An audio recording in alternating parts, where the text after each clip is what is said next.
Good morning, everyone. All right, so in this chapter, it talks about how there are several seller mistakes involving the issue of pricing. And this can be a really daunting talk. And let me tell you why. Number one, before I got into real estate, I had a huge misconception as far as where you would market a home at.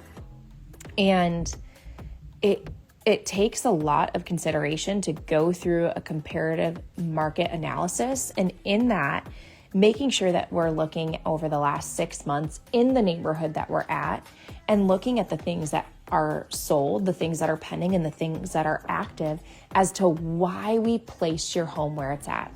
Now, one of the biggest things is that you as a seller, you get the final say in where you would like your home to be priced.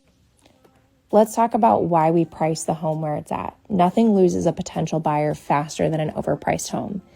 Here's a few reasons why. Number one, most buyers have a real estate agent.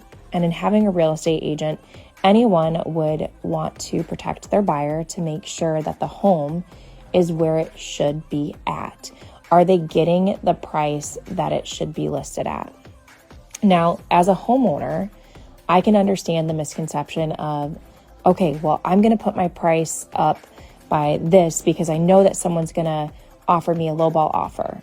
But when you think about it, they're not even going to put in an offer because, for instance, if your home is $60,000 over, $40,000 over the asking price, and my conception would be if I put this in at $40,000 less, they're not even going to accept it because why would they? Therefore, you should have placed it. Therefore, if you would have priced your home right, instead of having it be $40,000 to $50,000 to $60,000 over that asking price, even $20,000 over, you could have gotten an offer on that first bat. Plus, you may be in a multiple offer situation because if you price your home exactly right, somebody doesn't want to miss out on that home, and they're going to think, okay, there's probably multiple people that are thinking the exact same thing that want this home. So what do I need to do in order to get this home? So what's the scenario going to look like if you overprice your home? By overpricing your home, your house will sit on the market, and time on the market is money, which will involve in you having to decrease your home and potentially take a lower price than what you would if you were to place your home at the right price. So it's that simple. You just then price your home at a lower price, right? And that's going to work. Negative.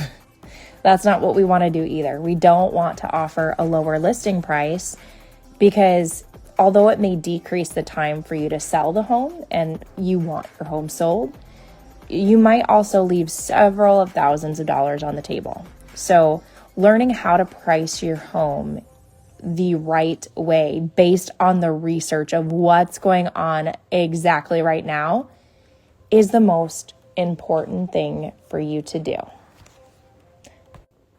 Choosing a real estate agent simply because they suggested a higher price for your home than other agents is not in your best interest. A good realtor will know more about the market for your home than you do. So pick an agent who can provide you with real numbers and a solid marketing plan. The person that you choose to sell your home should be knowledgeable in your local area, trustworthy, and quick to answer questions or concerns regarding the entire selling process. Avoid this mistake by interviewing several agents. I don't recommend just going with the first agent that you talk to, but one that can offer sales data and a strategic listing price and not just the highest price. Selling your home is a business transaction between a qualified buyer and yourself. You've probably enjoyed living in your home, but now for whatever reason and season, it's time that you move on. One thing is, do not let emotional attachments to the home affect how you price it. The most objective price is going to come from the CMA that's provided by your real estate agent. The memorable moments that you spent in your home, you probably grew up there, your kids grew up, all the wonderful laughs and everything that you created there, they do not add to the selling price. You need to detach yourself from that home and the price. It's also unrealistic to add dollars because of the labor that you spent making the house into a home that you desired. Or, for instance, by adding in some things to the home can add some value depending on what they are, but you are not going to get dollar for dollar on the amount of time and money you spent into that home.